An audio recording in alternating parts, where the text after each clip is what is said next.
Are you an overwhelmed SaaS founder ready to make the leap from leading a team to leading an organization?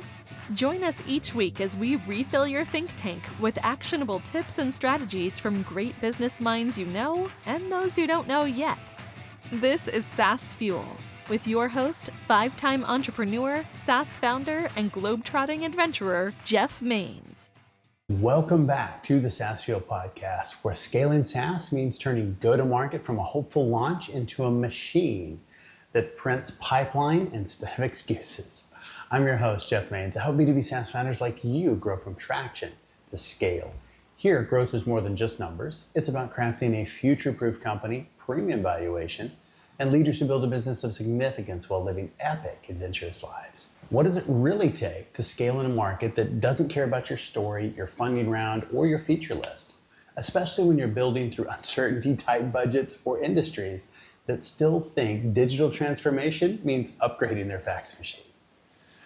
Well, today we're gonna unpack a refreshingly practical take on growth. One forged in tough markets, shaped by sales-first thinking, and sharpened in traditional industries that don't hand out easy wins. You'll hear why starting in adversity can actually build better operators, how a sales-driven lens transforms marketing from brand activity into revenue accountability, and why asking the right uncomfortable questions unlocks more pipeline than any flashy campaign. We'll also dive into what it takes to build a predictable, scalable go-to-market engine without blowing everything up every quarter. From aligning marketing and sales around real metrics, not feelings, to auditing what's actually working before shifting budget, to diversifying channels so one algorithm change doesn't wreck your quarter. If you're trying to move from scrappy growth to sustainable scale, tighten alignment across teams, and make marketing accountable to revenue in ways investors actually trust, this episode delivers hard-earned lessons that you can apply immediately. Let's dive in. Our founder on Tuesday was Andy Elwood, founder and CEO of Stretch. He shared how he's using AI to give families clarity and control over grocery spending. After building companies acquired by Facebook and Google, Andy returned to entrepreneurship to tackle a universal pain point: the rising cost and confusion of food shopping. His message was simple, but really powerful. Fall in love with the problem, build for the user first, and use technology to expand access and opportunity. And our expert guest last week was Anthony Caravello, founder and CEO of Valo Media. He showed us what separates performance marketing from wasted spend, from ad fraud and bot traffic to broken tracking setups and weak funnels. Anthony broke down why clean data and full funnel thinking are essential before scaling paid media. And the big takeaway for me, paid ads amplify what's already working. They don't fix what's broken.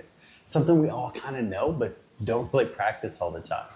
Well, if you missed either episode, go back and check those out. Lots of great stuff in there. My guest today is Javier Lozano Jr., fractional CMO and founder of Boulder Media, where he helps B2B tech and tech-enabled services companies build scalable, repeatable go-to-market engines. Javier isn't guessing at growth, he's built it. As a former CMO at RapMate, he helped scale revenue from roughly $1 million to $20 million in under 4 years by leading multiple go-to-market motions and aligning marketing directly with revenue. Welcome someone who helps founders stop chasing tactics and start building systems that scale. Javier Lozano Jr. Hey, Javier, welcome to SaaS Fuel. Thanks for having me, Jeff. This is I'm really excited about this opportunity to talk to you and just talk a little bit more about marketing and geek out in this little area. I know this is something that I feel like marketing is a big topic in the SaaS community. It is, without a doubt. I think for some it's a mystery. That's Yes. come from the technical side, and now we got to go sell it and get it out there, and what works and what doesn't. Yeah. And you know a little bit about founding and going through challenges. I mean, you started your first business, 2008, Great Recession. Yep. What was that experience like, especially jumping into entrepreneurship in a tough climate? It was, if I had to do it all over again, I don't know if I would do it again because that was the worst timing possible. Sometimes I spared this detail, but when I started my first company, I got a business loan and it was like, I think March of 2008. So this is before it was an official recession. I opened the business, I think started accepting business like around August. And then September was literally when the recession hit. And Wow. I had actually signed a 5-year lease on my location, and it was a personal guarantee. I was like in my late 20s. And the whole thought process was like, okay, I've got my 20s and 30s to make up for this, because like it's either you're all in or you're all out. And so that was a challenging time because there was a lot of just going on. Like the housing market was destroyed, and that was primarily my audience. I was going after families as my primary audience. And that piece was hard. But what I will say is that it actually made me really intelligent when it comes to how I approach my marketing and sales, because you had to get very focused. You had to make sure you leveraged every opportunity that came inbound. And so what happened is that, as opposed to having like a market like we had a few years ago where everything was just blowing up and investments were going everywhere and people were going into VCs and getting money from VCs, that was the complete opposite, where you had to be strategic. And so that was great in those ways of just learning on how to be strategic and be very smart on how you would execute certain pieces. Really good. It is a tough time and some really good lessons with that. Yeah, a lot of lessons. The one thing that, a lot of folks don't know this as well too, is that the way I came into marketing through sales. So I was actually not running sales, but I was a SaaS company. This was before SaaS was known as SaaS. And we were selling online registration. And I was one of the top salespeople on the team and all that stuff. But what really made me successful is because I knew how to ask the right questions and really just engage with my buyers and understand where their pain points were, and then challenge them on some things that they thought that they needed.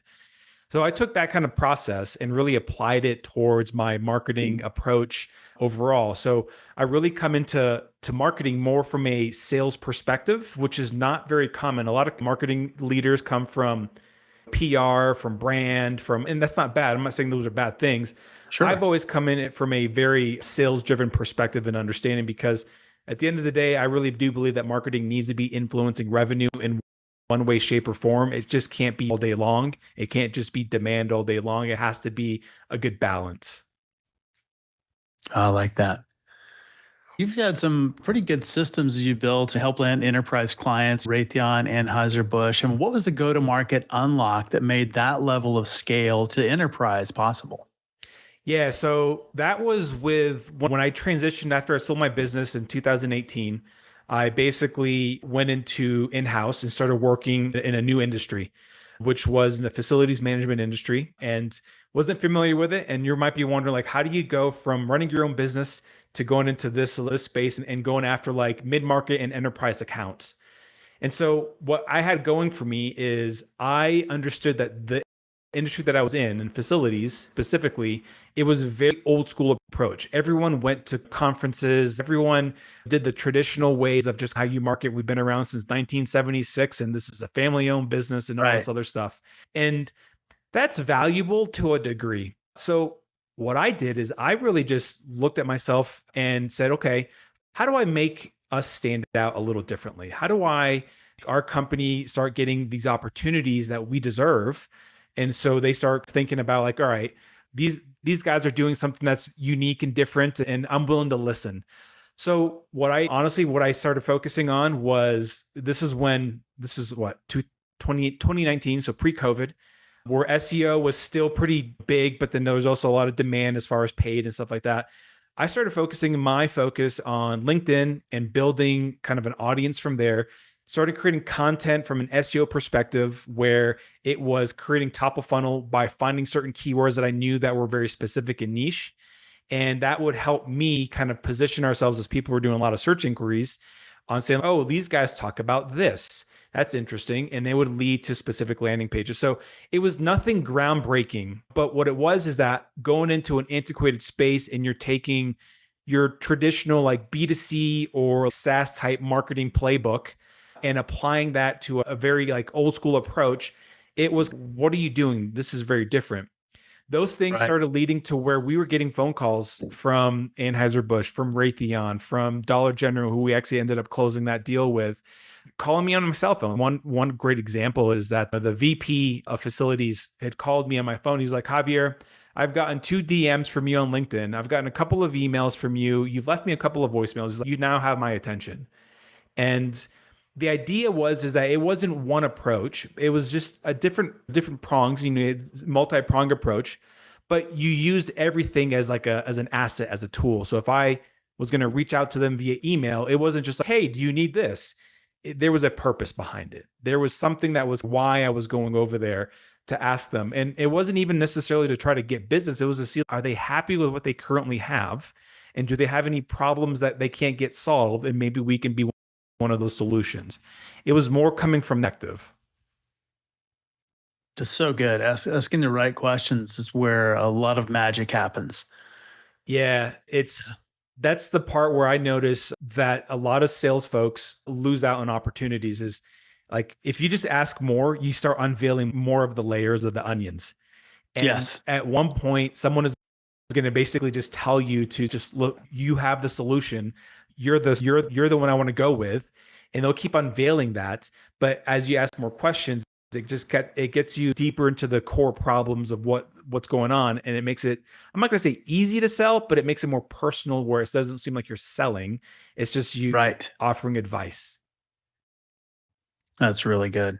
And a lot of times those things are buried. The problems that they talk about initially are not the real problems. That's surface level stuff. Yep. There's a lot of things behind that, but you really do have to ask those questions and peel back to get down to what the real issue is. Yeah, no. And I think that's the hard part, because sometimes you have to ask silly questions to get to the next layer. And I know this seems weird, but what I sometimes do is I like to go into conversation. This is where my sales mentality has helped me in marketing is I'll ask silly questions like, can you explain more? I get what you're saying, but can you dive into this and tell me what you really mean about this? Just doing those little silly questions and playing quote unquote dumb, because you might know the answer, but you don't want to make an assumption. And so you just ask them to double click into something. And all of a sudden they start saying and going on a tangent. And then you find one pain point and then you start agitating the hell out of that. And if you can agitate that, that's like marketing 101 in my opinion. But if you know how to agitate that all of a sudden changes the conversation. And that's the toughest thing to do in my opinion, is finding those things that you can agitate and keep pushing into that. Yeah. How do you build that into a marketing engine? Like you did that scaled Ratmates $1 million to 20 million in ARR. What was the inflection point where things really started to click, and what got you there? How do you build that into a system that does that at scale? The first thing is to not fix everything at once. So it's to go in and don't try to boil the ocean. It's to go in and, quite frankly, look at everything holistically.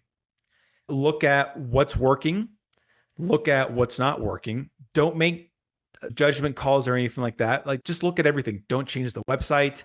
Don't change the messaging. And it seems like the complete opposite. Like you come in and you're like, you're the CMO. You're supposed to change all these things. Like this is why we hired you. Really what happens is that those are knee-jerk reactions. And the idea is that you want to analyze and look at what's working. And then you want to start talking to team members that are influencing revenue in different ways. So like for me, it was me talking a lot with sales and really having that relationship with them and understanding what was working, what they needed, and what they wanted. As soon as I started getting and understanding all these things, it goes back to asking the right questions and then agitating what was making them upset. Then all of a sudden it's okay, this is what I'm hearing. And you lay down a framework of, you are upset because we're spending X amount of dollars, but then we're only getting X amount of qualified conversations. And you want your team to be talking to qualified leads, more like they're almost pre-qualified and they fit better, right? Yes. And you don't want them to be spinning their wheels and just chasing leads all day long, because that's just race to the bottom, right? Yeah. And you want to make sure you tell the story correctly so that people can resonate and they feel like there's a pain point and that you can relate with them, but you need to do that in different ways, right? Yeah. So it's like capturing all this stuff and you're just tracking these different points, and it's then really building the strategy from there. A great example is that the first thing that we did is we changed our messaging and positioning internally versus externally. We started changing. I like that. Yeah. So instead of going to the website, be like, all right, we'll change our headline and we'll do this and we'll do that. We don't know if that was hurting it or not. We don't know that. But what we do know is that if we're getting X amount of leads every single day, every single month, we can influence those leads by how we position and talk to those people via email. And so what we did is, okay, this is how we want to position ourselves in the marketplace. This is how we want to talk to our audience. But instead of doing it outwardly, let's make sure this resonates internally. And so I'm not going to say it's a low lift, but it's a less riskier decision, because that allows you to tailor your messaging, and then you see how the audience reacts. Do you get more hand raisers? Do you get more replies? All those things. And then if that doesn't work, then you're like, okay, maybe it's the targeting. Maybe the targeting isn't very good. So then you start diving into the data a little bit. So that's what I did, is I started looking at the messaging piece as internal play. And then we started diving into the data. So a great example is that for every 100 leads that we generated, roughly 15 of those were in our ICP. That's a lot of money being burned. Yes. What we realized is that we were putting about 90% of our ad spend, 80% of our ad spend towards Google. Those leads were bringing in the wrong ICP for us. However, our ads are where we were spending, I'd say about 10 to 20% of our ad spend in Meta. Those are actually converting at a higher clip. There was higher connection rates, there were higher closes, but there wasn't nearly enough.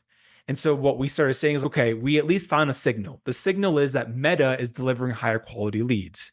All right. So then we need to make sure the sales team focuses on that piece. And then eventually what we started doing is we started changing our targeting. We didn't change our messaging. We didn't change our ads. We changed our targeting so that we started getting that kind of dialed in. And then we started shifting budget to Meta slowly. It wasn't like, all right, now we're going to go 90-10 the other direction. Because if you break it, then all of a sudden you broke what was working correctly. This is where you take the time to build things out. So we started shifting it. Like, all right, we'll move 30%, 40%, 50%. So we went from 15% in our ICP to 65% in our ICP to eventually percent. And then all of a sudden what that did is that it gave our team a fighting chance to talk to the right people at all times. And then we had the right communications that we did internally previously as we continued to alter it and get it iterated correctly to where it was hitting even better because we had the right audience. And then we started creating segmentations of our audience so that we knew how to talk to each different audience and where they were in the stage and what their needs were. And that changed everything. That allowed us to create the right machine to go from 1 to 20 million. Now there's other nuances in there, but that's just an example that I want to share. Oh, that's really good. And, not making the shift immediately, but actually recognizing that is on the other side from a marketing standpoint. You may be looking at that and going, Google is producing 10 times the number of leads and our cost per lead is lower because whatever the numbers are. Yeah. You look at it and the Meta's producing 20%, Google is producing 80%, but the problem is none of them are in our ICP, even though the cost per lead may be lower. So if you're only looking at CPL numbers, you may never come to that conclusion, but it's really what is closing, what is actually in the ICP, what's generating revenue. Yeah. And you may end up paying more. Your CPLs may be higher, but the quality and the closes are significantly better. So it's not just one number to look at. Yeah. And it's funny. I'm glad you brought that up because this was an internal debate that I had hard because our CEO at the time was like, Javier, we're getting $2 and $3 leads. Why do I want to pay $12 and $15 per lead? Exactly. I'm like, dude, it doesn't like if they're not closing, then what's the point? Like you can give me free leads I can scrape an entire website with leads. I can go to scraping tools and we can call those as leads if you want to, and they're free. But if it's not hitting our ICP, what does it matter? What really made the shift a little bit too is that when we started, that was the other part is that they didn't have any KPIs that were being tracked that would help, that would basically keep the team accountable. And we're all speaking the same language. So customer acquisition cost was the big one. Before I got there, I would say our CAC was probably like $1,000. And so we got that down to about $300. Some months more, some months a little bit less, but on average, $300 to $350. That's good. Oh, it's really good. And so all of a sudden it became a game.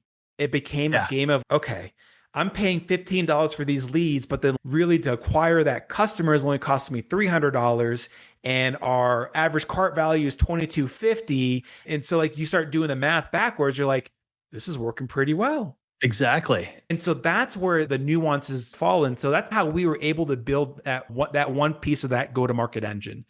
And so if you only look at one number, one metric, you look at traffic, you look at impressions, you look at cost per lead, that's only telling a piece of the story. And I'm not saying those Yes. numbers aren't important. Those are leading indicators that are really important, but the lagging indicators are going to be revenue, it's going to be CAC, it's going to be your ROAS. Like those are other things. And at the end of the day, true lagging indicator is, did you hit your KPI goals for the quarter?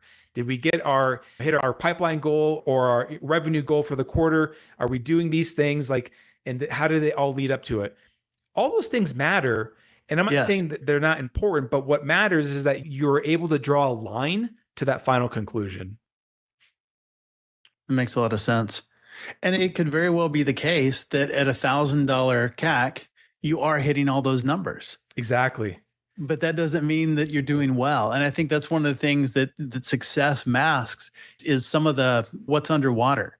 Yeah. And because, hey, we're hitting our numbers and we're spending and maybe we're not as profitable, but we're hitting our numbers. But then you find out, hey, we can actually do this for 300. And then what does that do? Yep. It just feeds right back in. And now you've got a self-liquidating funnel that you can scale to the moon. Exactly. And what's interesting is that I'm glad you said that too, is that there are times whenever we would have marketing sales are always going to have very tense moments. Of course. Sometimes marketing is like, hey, we got you 300 leads last month. Sales is like, screw you. I don't care about that. I want deals, man.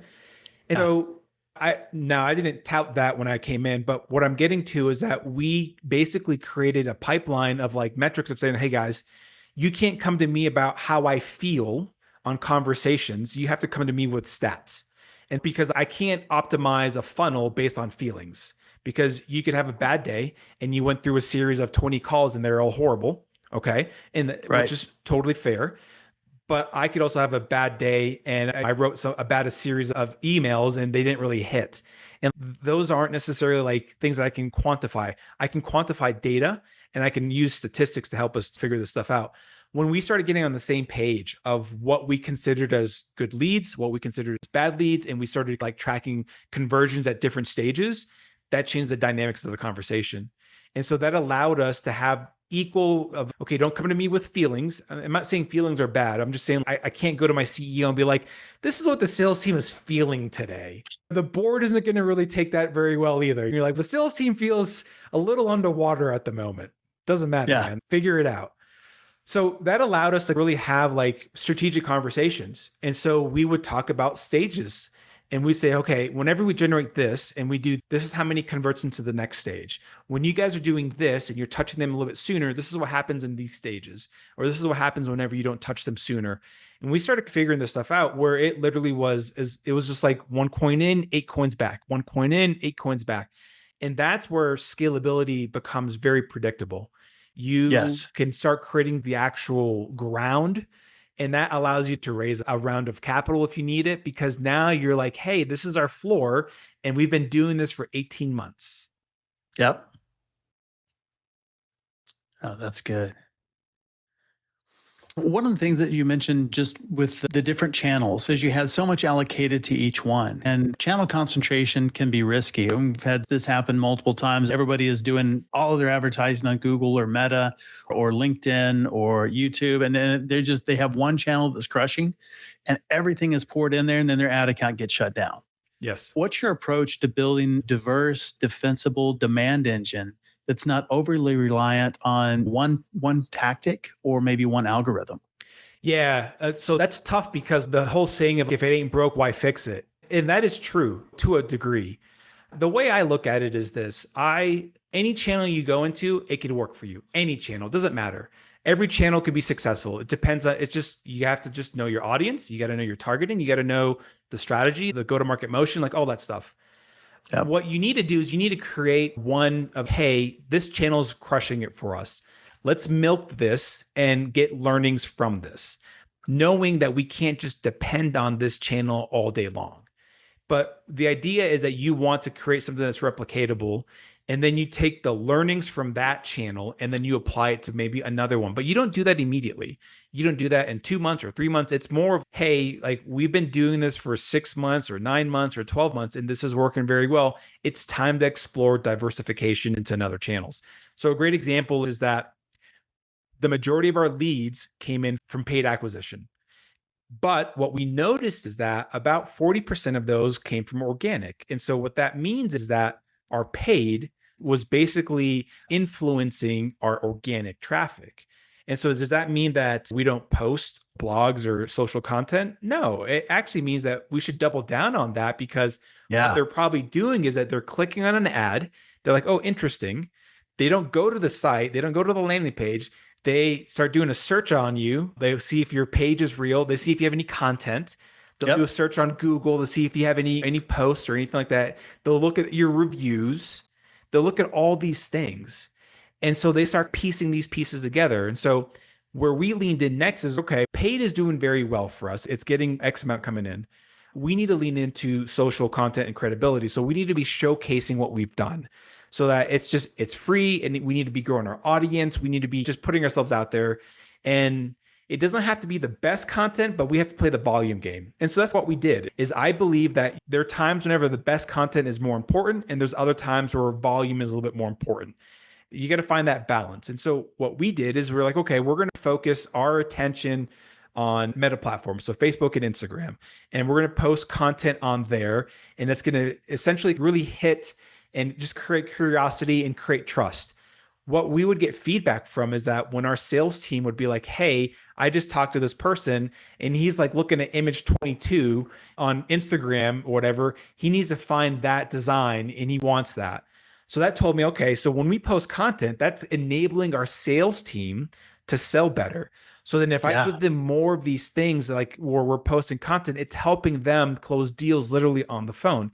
So that becomes like a signal as well too. So it's not always we need to go here because I feel like it. It's okay, let's find some signals that's leading us in this direction. Paid is an obvious signal.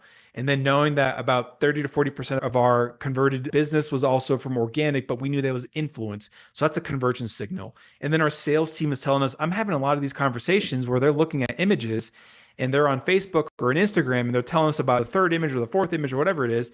That's another signal. So then you start diversifying from there, just looking at these different signals. Really smart. Love that.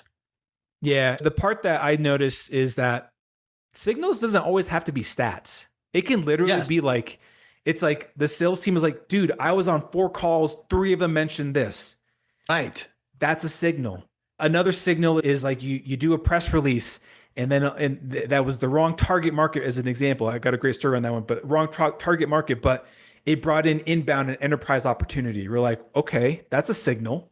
Right. All right. So what do we need to do to replicate that again? Now, are you going to get enterprise deals every time you do a press release? No. But the idea is there's something that triggered that. And so I think a lot of CEOs and a lot of leaders sometimes forget that signal isn't always just a stat. A signal can be literally what the marketplace is telling you. And so if you have that feedback loop tight, you have that communications with the sales team tight, you have that communications with everybody else that are like on the front lines tight, that becomes your signal to make the next move to where you can start diversifying into other channels as well too. That's really good. And it takes sales and marketing working together, not being at odds.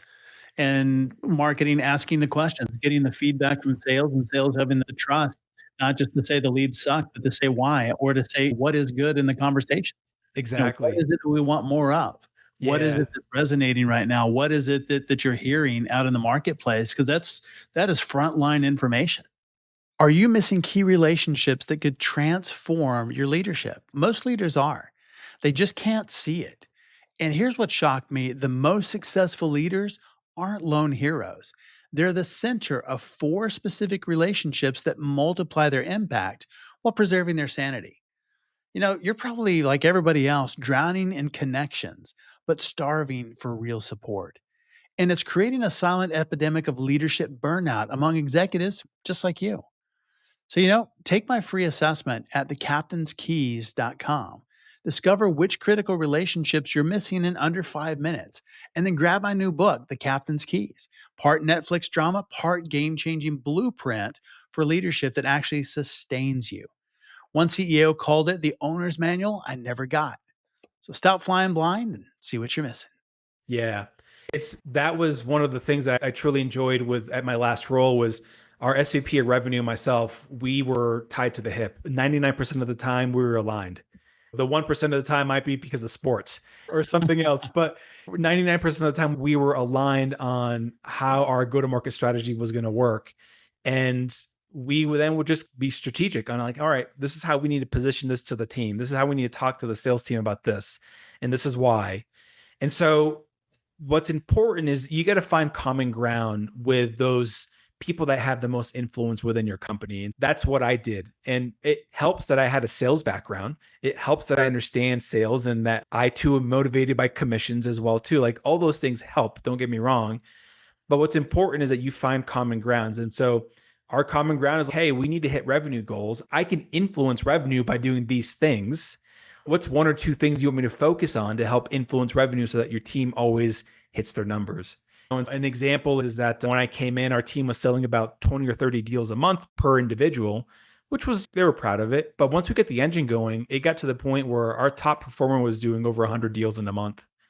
Wow. And yeah, like that's like life-changing for some people. It is. And and now not everybody is doing that, but everyone else was averaging 60 or 70. That's still 2x what you were doing previously, 3x in some instances. But it wasn't a mistake. It was the repeatable systems that allowed you to scale, and then the feedback loop that you're getting back from the sales team and the operations team to make sure that you're telling those stories correctly, you're qualifying the leads correctly, you're saying, okay, these are what you're looking for, this makes sense, let's try to see if we can target more of this kind of stuff, or let's find ways to create lead scoring for you so that you don't call 20 people, you call 4, and 2 of them are really qualified people that you need to close. Those are just ways on how to approach that. Yeah, that's really good. The numbers are fantastic. That's really what sales teams want to hear for sure. Yeah, no, for sure. 100%. You said that all channels can work, and I completely agree. Email is one of those things that's hit or miss, or has been hot, and then, email doesn't work. It generated 1.5, 2 million annually just through strategic email marketing. What was the key to making email a real revenue driver and not just a nurture channel? So it was, one of them is that I had a goal of making our email generate $1 per lead per month. And that was just like an overall goal. This is my baseline. And so it was, okay, before we start doing that, how do we want to communicate in email? And how do we want to use it? So we had a lean sales team, but we had a ton of leads. And so what you don't want to do is you don't want to overhire for all these opportunities because like you're in startup mode. So what we were trying to do is like, all right, let's see if we can create email comms coming from the sales team that alleviates their pain of sending out personalized emails every single time to get a hand raiser. So we would create a series, and it was like at first it was a 30-day series, and then we started seeing that we were closing deals a lot quicker. So we started shrinking that. And the goal was to create hand raisers within 7 days. So we shrunk it within 21 days, but we hit hard those first 7 days, and it was from emails and also text messages, but emails created a lot of opportunity there. What we realized is that when we were sending out communications from a sales channel, so meaning it was coming from a salesperson's personal email address, that got open rates of 40 to 50%. If emails were coming from marketing emails, like your normal like email at companyname.com, that was like 15 or 20%. So we're like, okay, we can't send communication from an email type of approach. It has to be coming from literally their Gmail account, because that allowed them to get more hand raisers. So that was influencing opportunities there. And then what we started doing, that was like one piece of the engine where these emails were going out on their behalf, timed correctly. So they were put into a workflow so they weren't getting random emails at random times. And then from there, they would get hand raisers. So that would then create opportunities there. If no one converted, say, within 21 days, that's fine. No big deal, because not every buyer is going to convert immediately. What we did is that we would then put those into a recycle campaign. So then those leads after 30 days would get recycled to another AE. And it was just like, hey, did you ever get your vehicle wrapped? It was just more of checking in. Tom said that you didn't get anything done, and now I'm coming in to see if you got anything done. That was a great opportunity to restart a conversation. And then usually it was like, no, actually, I never got anything done. I'm actually in the market now. Can we talk more? So that was done automatically as well too. So we created workflows that helped alleviate the pain so that the sales team didn't have to start moving these contacts into different stages and different places. It just did it. And so That's brilliant. that was one piece of the puzzle from the sales perspective. And so that was like and there's other things that went in there as well too. Then the other part is we basically created a marketing email series campaign that was fluffy, but it was designed a certain way. The first email that came in after you came in as a lead, it was a giant, very well designed, beautiful looking email, a lot of information. But the idea is to indoctrinate them. And so the next couple of weeks, it was just indoctrination to let them know about, hey, this is what we do. This is how you can trust us, etc. And the idea wasn't to sell them. It was just to get them to know us more so that as they got sales emails that was coming from a salesperson, they got a marketing email that kind of put it together. And so to some people, it might feel like, man, it's a lot of communications. No, it's not. A salesperson is trying to sell you. A marketing person is trying to show you some cool stuff. I like that. Person isn't going to try to sell you. They're just going to show you some really cool stuff and build some trust and see that it influences you down the road. And then after that, we would then email them once a week, every Saturday. But instead of saying every single time that like, hey, do you want to buy a wrap? Hey, do you want to buy a wrap? Or what we did is we created the same conversation 5 different ways. We would say, hey, check out this testimonial, or look at this case study, or look at what we did last week. We designed these designs last week. Take a look at them. Or so we had 5 ways of how we communicated with them, and we just spread it out throughout the course of 13 weeks, and then we would repeat that process again. So we knew those 5 types of emails, and then we would change it up, knowing that not everybody's opening the emails, knowing that we're getting new contacts coming in, knowing all these little pieces.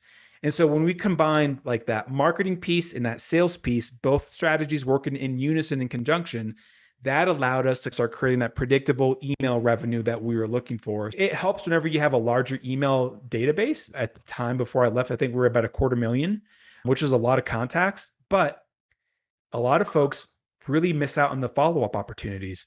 We saw leads close 12 months from when they came in, and it was from like a Halloween email, and which is bizarre. Wow.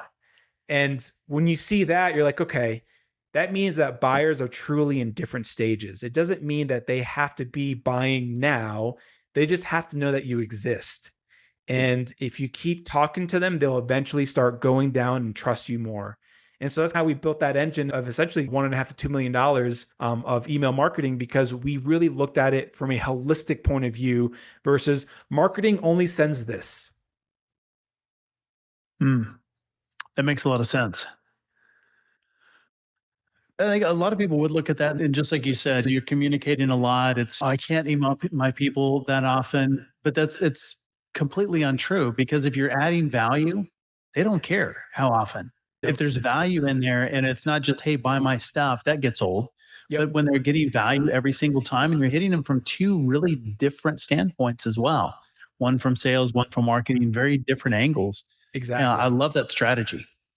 Yeah, it's funny because when I explain it to individuals, they're like, wait, so you basically were sending marketing emails? I'm like, no, we were sending sales emails that literally was going to be a sales written email. It's just that Tom doesn't have time to write 400 of these this month or this week. So we're automating this piece, but it's bringing different pain points at where they are in the buying process. And so they're like, oh, interesting. I go, we did that on purpose because we knew it inbox at a higher rate.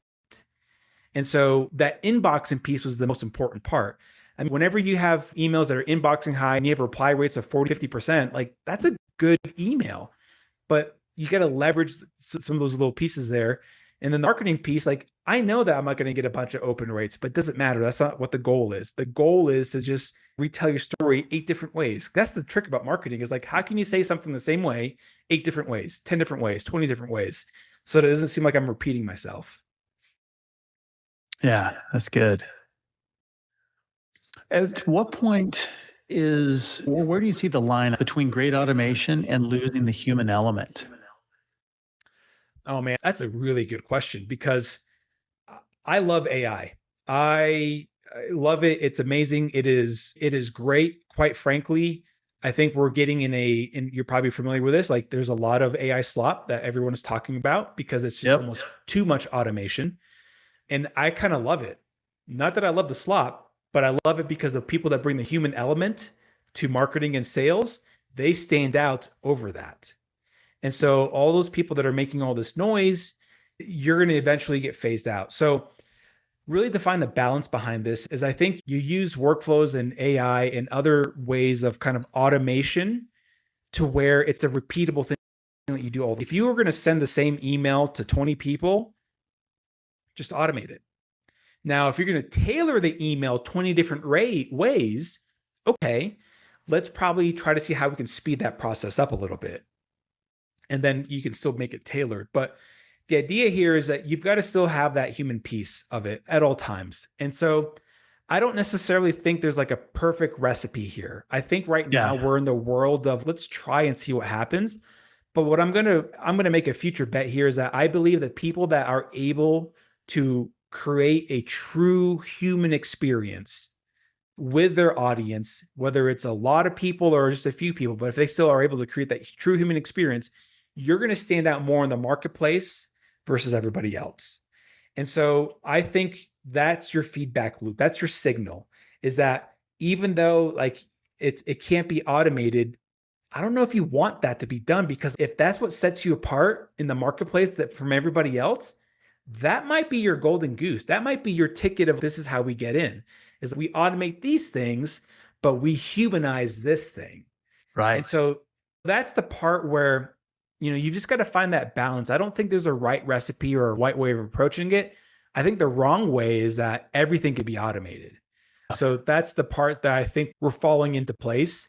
The other piece is that I really believe is that I think AI and these automation tools, the agents, it's exposing people. If you don't have the right systems designed internally where like this is what you do in step 1, this is what you do in step 2, all the way down, people think they're like, hey, if I just click this button, it should just work. Right. And then it breaks everything. And that's exposing businesses, that's exposing individuals. And that's essentially what's happening is that they didn't have a system built out correctly. And so that's where like you could probably say that's your signal is, okay, if you don't have a system, build the system first, do it internally, hate it until you don't like doing it anymore, and then find how you can automate certain pieces of that. That's really good advice in doing that. One, I think it creates a better experience, but even some of the personalization and some of the AI tools are pretty good. And I'll say, we'll put good in quotes at personalization, because I'll get emails that are personalized and I read it. I'm like, this is complete AI. And it just went into my profile and pulled this stuff out. None of this is relevant. And I think that hurts credibility because you're trying to make me feel special because you personalized it. But it's the opposite because it's not really personalized. It's a really weak attempt. And some of them, I don't know if it is AI or if it's a person that tried to go do that, but it's just because there are AIs that do that now, I think that loses credibility as well. Yeah, it totally does. And it's the world that we're in. It's fine. As a marketer, I embrace it. Like when emails became what it is today, that's great, because if you write better emails, then you stand out. When cookies are no longer being tracked and tracking pixels are getting removed and there's more tracking from phones and stuff like that, that's great, because now that what most of us use as a crutch is exposing if you really truly have marketing chops. Do you really know how to build strategy? And so I'm okay with all those things because it really makes you have to focus on the foundational pieces that makes marketing successful. And do I want a shortcut? Yes. I'm like any other salesperson. I want an easy deal today. I don't want to have to work twice as hard to close a deal. I love shortcuts. But at the same time, if you keep the foundations of what the principles that make sales and marketing successful, that's what sets you apart. And you just keep those things. Then you use tools to either amplify or augment what you're able to do. Then that's an ability that I would take all day long. It's really good. You're a fractional CMO helping founders build real go-to-market systems. I think a lot of founders struggle to tell a compelling story. A lot of the marketing is defaulted to feature dumps. Yep. What advice do you have for founders trying to stand out with their message and really elevate their brand so that the people are searching for them and looking for them, not just for that generic solution?